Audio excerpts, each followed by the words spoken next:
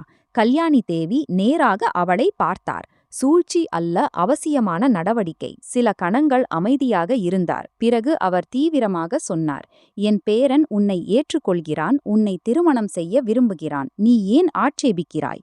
உனக்கு முன்னும் பின்னும் யாரும் இல்லை. தந்தையும் இல்லை, தாயும் இல்லை. வலிமையான சகோதர சகோதரிகளும் இல்லை. அவர்களின் ஆதரவில் நீ என் பேரனுடன் சண்டை செய்து கொண்டிருக்கிறாய். நீ அவனுக்கு நன்றியுள்ளவனாக இருக்க வேண்டும். அவன் உன்னை ஒரு பைத்தியக்கார மனிதனிடமிருந்து விடுவித்து தானே உன்னை தன் மனைவியாக ஆக்கிக் கொள்கிறான். பிறகு என்ன ஆட்சேபம்?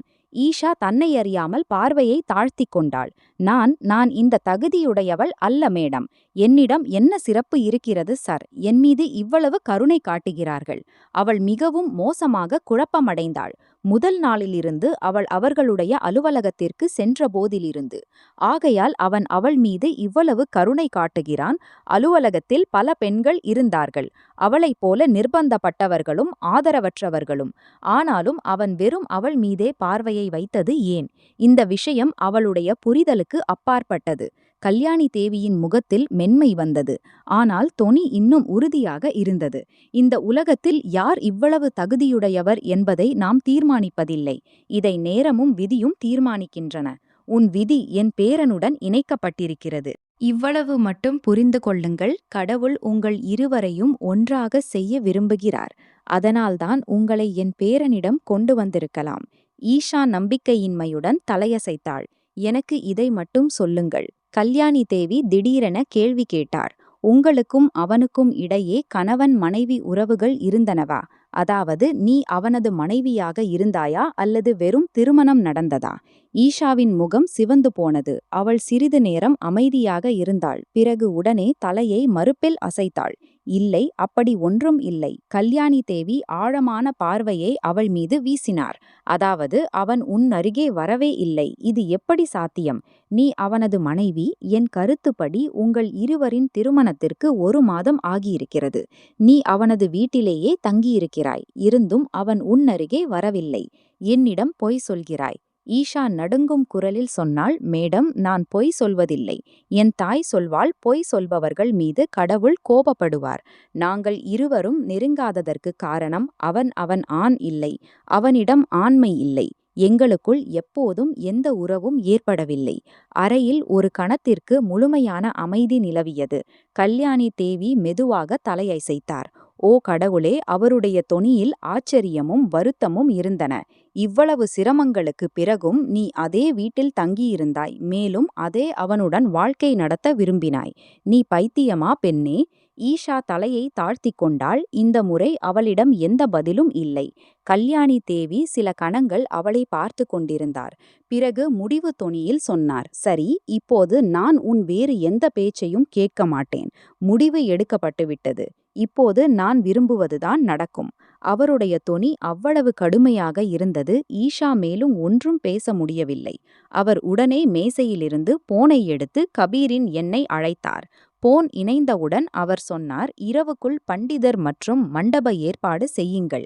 நான் முடிவு செய்துவிட்டேன். மறுபக்கத்திலிருந்து ஏதோ சொல்லப்பட்டது. ஆனால் அவர் போனை துண்டித்துவிட்டார். ஈஷா கவலையுடன் தலையை பிடித்து கொண்டாள். Madam please. அவளுடைய குரல் உடைந்து கொண்டிருந்தது. இவை எல்லாம் இவ்வளவு சீக்கிரமாக? நான் கல்யாணி தேவி கை சைகையால் அவளை அமைதிப்படுத்தினார். இப்போது போதும். நீ நிறைய சகித்து கொண்டாய். இனிமேல் வேண்டாம்.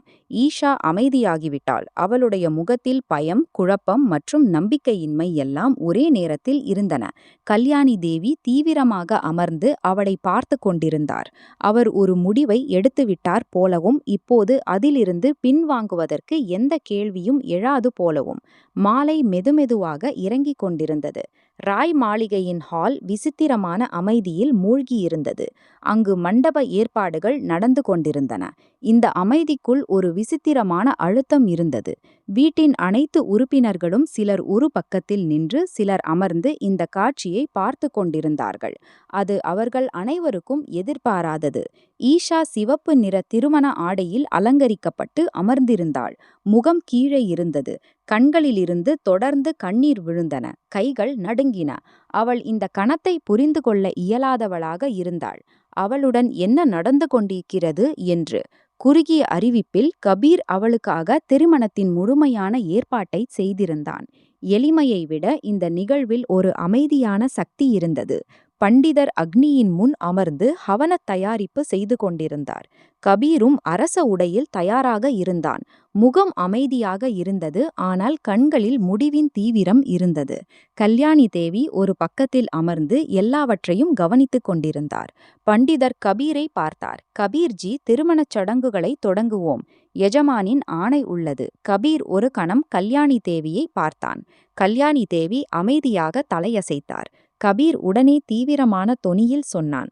என் பக்கத்திலிருந்து ஆணை உள்ளது. பண்டிதர்ஜி, பூஜை தொடங்குங்கள். பண்டிதர் இருவரையும் முன்வரச் சொன்னார். வரமாலா சடங்கு நடந்தது. கபீரும் ஈஷாவும் ஒருவருக்கொருவர் கழுத்தில் பூமாலை அணிவித்தார்கள். பிறகு இருவரையும் புனித அக்னியின் முன் அமர வைத்தார்கள். பண்டிதர் ஹவன ஆகுதிகளுடன் ஸ்லோகங்களை ஓதத் தொடங்கினார். இப்போது ஆத்மாஜ் குலாம் தீன் மகள் யஷாவின் கன்னிகாதானம் மற்றும் சப்தபதி சடங்கு தொடங்கும். பண்டிதரின் குரல் ஹாலில் எதிரொலித்தது. ஈஷா தலையை உயர்த்தினாள். அவளுடைய கண்கள் கண்ணீரால் நிறைந்திருந்தன. கபீர் முன்வந்து அவளுடைய நடுங்கும் அழகிய மணிக்கட்டை பிடித்தான். அக்னியை சுற்றி 7 சுற்றுகள் இருக்கும். ஒவ்வொரு சுற்றுடனும் பண்டிதர் திருமண வாக்குறுதிகளை மீண்டும் சொல்லிக் கொண்டிருந்தார். ஈஷாவின் அடிகள் கனமாக இருந்தன. ஒவ்வொரு சுற்றிலும் அவளுடைய கண்களிலிருந்து கண்ணீர் விழுந்து கொண்டே இருந்தன. ஆனால் கபீரின் பிடி அவளுடைய கையில் உறுதியாக இருந்தது. சுற்றுகள் முடிந்த பிறகு பண்டிதர் சொன்னார், இப்போது வரன் மணப்பெண்ணின் மங்களத்தில் சிந்துரம் நிரப்பி மங்கள சூத்திரம் அணிவிக்கும் சடங்கை செய்யுங்கள்.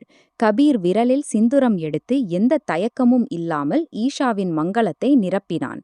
அதன் பிறகு அவன் கருப்பு முத்துக்கள் கொண்ட புனித மங்கள சூத்திரத்தை ஈஷாவின் கழுத்தில் அணிவித்தான். ஈஷாவின் உடல் நடுங்கியது. அவளுடைய கண்ணீர் சிந்துரத்துடன் கலந்து வழிந்தது. கபீரின் முகத்தில் எந்த உணர்வும் இல்லை. வெறும் ஒரு முடிவு இருந்தது, அவன் ஏற்கனவே எடுத்திருந்தது. இன்று முதல் நீங்கள் இருவரும் திருமணத்தின் புனித பிணைப்பில் பிணைக்கப்படுகிறீர்கள்.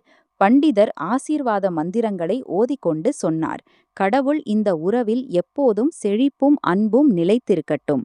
ஈஷா இன்னும் கீழே பார்த்து அழுது கொண்டிருந்தாள். கபீர் ஒரு கணம் அவளுடைய மங்களத்தில் மின்னும் சிந்துரத்தை பார்த்தான். அவனது முகத்தில் எந்த மென்மையும் வரவில்லை. ஆனால் கண்களில் ஒரு அசாதாரண தீவிரம், நிச்சயம் இருந்தது.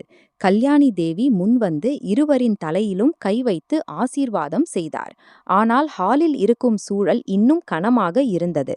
எல்லாம் நடந்த பிறகும் யாருக்கும் நம்ப முடியவில்லை போல. திருமணத்திற்கு பிறகு ஈஷாவை நேரடியாக கபீரின் அறைக்கு அழைத்துச் சென்றார்கள். கபீர் காரணமின்றி சடங்குகளை செய்ய மறுத்துவிட்டான். அவன் குடும்பத்தின் அத்தகைய ஆண் அவனுக்கு முன் வீட்டின் பெரியவர்களும் பேச முடியாதவர்கள்.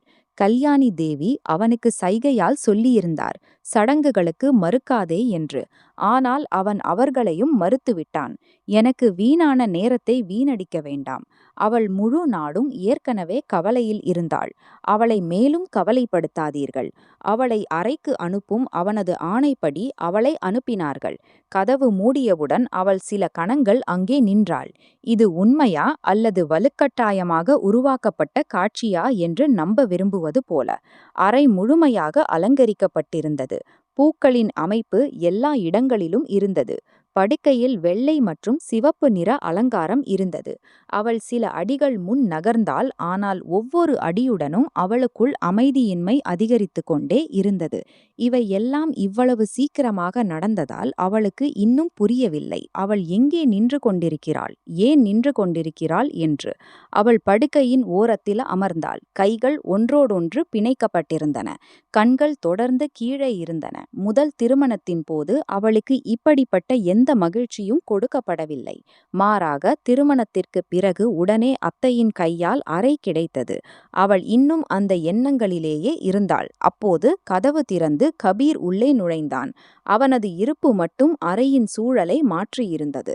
அவன் மெதுமெதுவாக நடந்து அவள் அருகே வந்து முன்னால் நின்றான். பிறகு படுக்கையில் அவளுக்கு இணையாக அமர்ந்தான். சில கணங்கள் முழுமையான அமைதி நிலவியது. ஈஷா பார்வையை உயர்த்தவில்லை.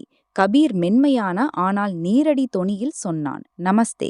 ஈஷா சற்று தலையை உயர்த்தினாள். பிறகு மெல்லிய குரலில் சொன்னாள், சார், இவை எல்லாம் என்ன? நீங்கள் இதை எல்லாம் ஏன் செய்தீர்கள்? அவள் இன்னும் பதில் சொல்லவும் முடியவில்லை.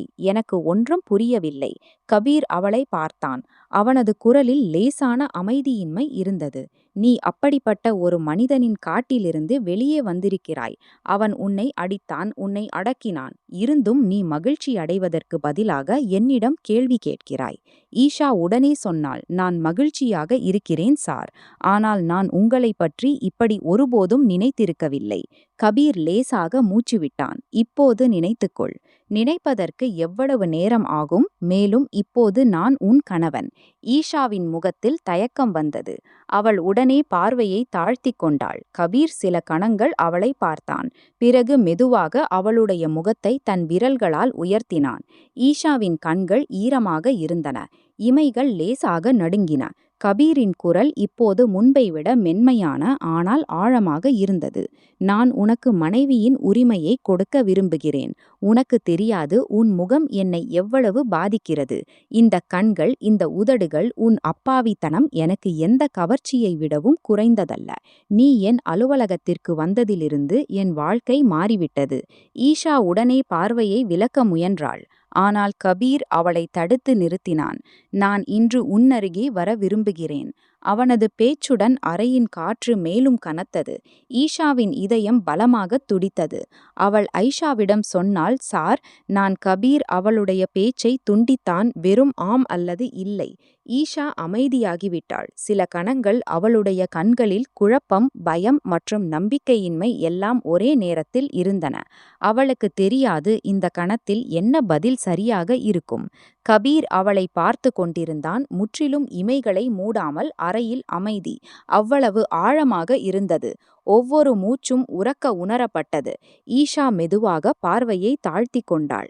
அவளுடைய விரல்கள் ஒன்றோடொன்று மேலும் பிணைந்தன. பிறகு மிக மெதுவாக அவள் தலையசைத்து அனுமதி கொடுத்தாள். கபீர் சில கணங்கள் அவளை பார்த்து கொண்டிருந்தான், இந்த பதிலை புரிந்து கொள்வது போல அல்லது சோதிப்பது போல. பிறகு அவனது பார்வை மென்மையாயிற்று. ஆனால் முகத்தில் அதே தீவிரம் நிலைத்திருந்தது. ஈஷா இன்னும் கீழே பார்த்து கொண்டிருந்தாள்.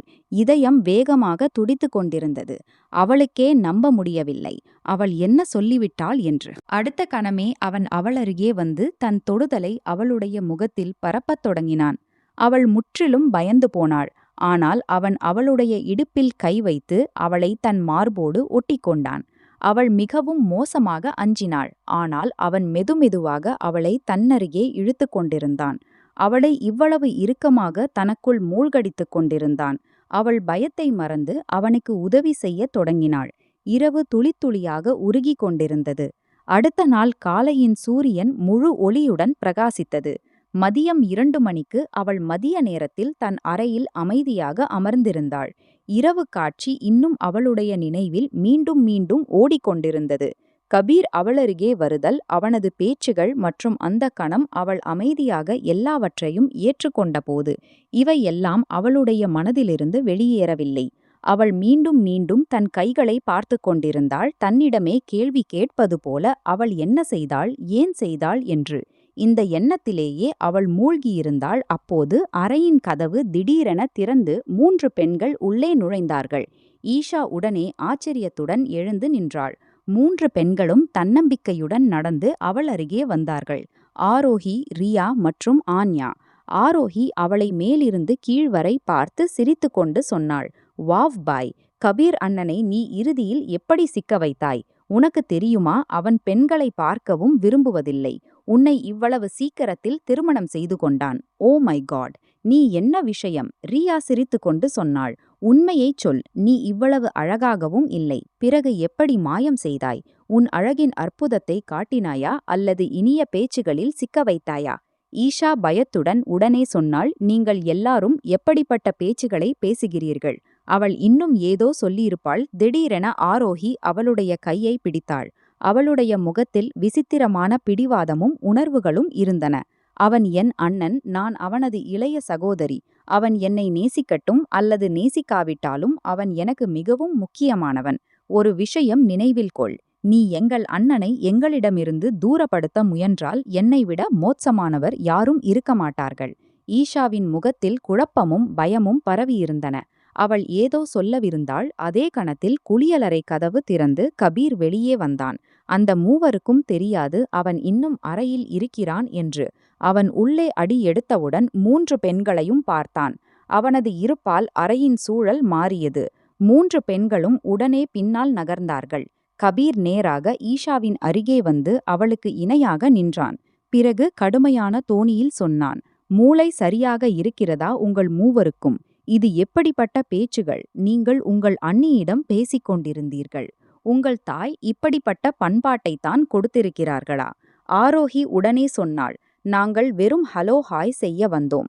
கபீர் உடனே பேச்சை துண்டித்தான். நான் உனக்கு சொல்கிறேன், ஹலோ ஹாய் எப்படி இருக்கும்? அவனது குரல் கடுமையாயிற்று. ஆரோஹி, உன் நாக்கு மிகவும் ஓடத் தொடங்கியிருக்கிறது. வயதை பார் உன்னுடையது. படிப்பில் கவனம் செலுத்து.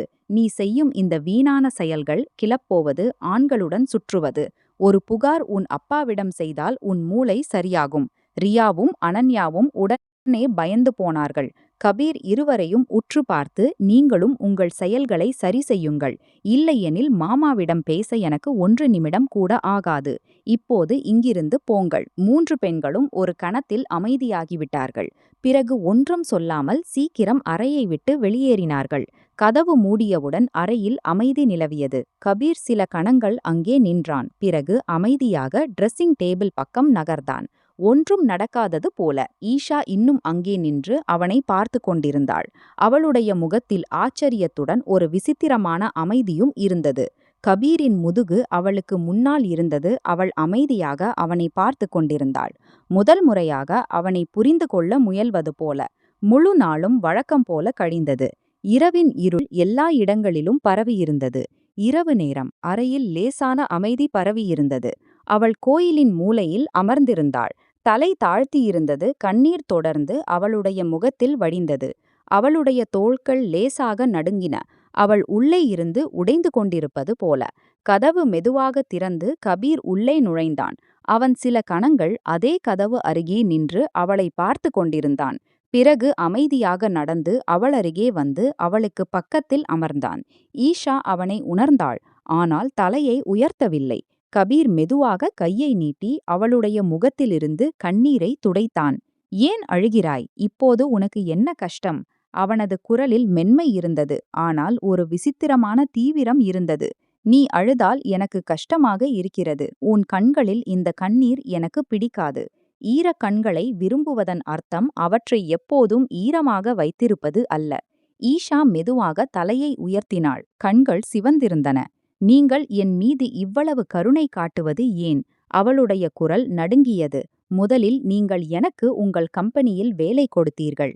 பிறகு என் தந்தையின் கடனை அடைத்தீர்கள். என்னை அந்த மனிதனிடமிருந்து விடுவித்தீர்கள். அவன் ஆண் அல்ல. இப்போது நீங்கள் என் மீது இவ்வளவு அன்பை பொழிவது ஏன்? என் மீது இவ்வளவு கவலை ஏன் உங்களுக்கு? எனக்கு இவ்வளவு ஆதரவு ஏன் கொடுக்கிறீர்கள் நீங்கள்? கபீர் சில கணங்கள் அமைதியாக இருந்தான். பிறகு மெதுவாக சொன்னான், ஏனெனில் எனக்கு உன் மீது அன்பு இருக்கிறது. ஈஷாவின் கண்கள் விரிந்தன. கபீர் தன் பேச்சை தொடர்ந்தான். நான் முன்பு திருமணம் செய்திருந்தேன். என் வாழ்க்கையின் ஒரு பகுதி முடிந்துவிட்டது. என் முதல் மனைவி என் செல்வத்தின் பின்னால் இருந்தாள். அவள் அப்படிப்பட்ட சூழ்நிலைகளை உருவாக்கினாள். நான் அவளுக்கு விவாகரத்து கொடுக்க வேண்டியிருந்தது. ஸ்திரீதனம் மற்றும் அலுமினியை எடுத்துக்கொண்டு அவள் சென்றுவிட்டாள். அதன் பிறகு என் எண்ணம் மீண்டும் திருமணம் செய்வதல்ல. அவன் ஒரு கணம் நின்றான். பிறகு ஈஷாவை பார்த்துச் சொன்னான், ஆனால் நான் உன்னை பார்த்தபோது உண்மை சொல்லட்டும். முதல் பார்வையிலேயே உன் மீது அன்பு கொண்டேன். நான் உன்னின்றி வாழ்வதை நினைத்து கூட பார்க்க முடியாது. உன் மீது கவலைப்படுவது, உனக்கு ஆதரவாக நிற்பது, இவை எல்லாம் என் பொறுப்பு அல்ல, என் தேவையாக மாறிவிட்டது. ஏனெனில் இப்போது நான் உன் கணவன். ஈஷா ஈரக் கண்களால் அவனை பார்த்தாள். அப்படியானால் நீங்கள் எப்போதும் இப்படித்தானா இருப்பீர்கள் அல்லது மாறிவிடுவீர்களா? கபீர் அவளுடைய கேள்விக்கு லேசான சிரிப்பு கொடுத்தான். நான் மாறிவிட்டால் என் சைடு டேபிளின் டிராயரிலிருந்து துப்பாக்கியை எடுத்து என் மார்பில் செலுத்திவிடு. ஏனெனில் எனக்கு உன் இந்த ஆதரவு மிகவும் முக்கியமானது. இதை கேட்டவுடன் ஈஷாவின் தடை உடைந்தது. அவள் உடனே அவனருகே வந்து அவனது கழுத்தில் இறுக்கினாள். அவளுடைய பிடி உறுதியாக இருந்தது. அவளை விட்டுவிட விரும்பாதது போல. அவள் அழுது கொண்டு சொன்னாள், நீங்கள் வாக்குறுதி கொடுங்கள். நீங்கள் ஒருபோதும் மாறமாட்டீர்கள். என்னை விட்டு ஒருபோதும் செல்ல மாட்டீர்கள். கபீர் மெதுவாக அவளுடைய தலைமுடியில் கை வைத்தான். நான் வாக்குறுதி கொடுக்கிறேன். நான் மாறமாட்டேன். ஈஷா அவனது மார்பில் இருந்து முகத்தை உயர்த்தி ஒன்றும் சொல்லாமல், நான் உங்களின்றி இருக்க முடியாது. கபீர் அவளுடைய முகத்தை தன் கைகளில் எடுத்து மெதுவாக சொன்னான், நானும் உன்னின்றி இருக்க முடியாது. சில கணங்கள் இருவரும் அமைதியாக இருந்தார்கள். பிறகு கபீர் அவளை தன்னருகே இழுத்து அவளுடைய நெற்றியில் லேசான தொடுதலை விட்டான். ஈஷா கண்களை மூடிக்கொண்டாள். இந்த கணத்தில் அறையின் அமைதியும் மென்மையாயிற்று. அவர்கள் இருவரும் ஒருவருக்கொருவர் அருகே அமர்ந்திருந்தார்கள். வார்த்தைகளை விட உணர்வுகள் பேசிக்கொண்டிருந்தன. முதல் முறையாக அந்த உறவு வெறும் நிர்பந்தம் அல்ல, மாறாக ஒரு விசித்திரமான அமைதியாக மாறியிருந்தது.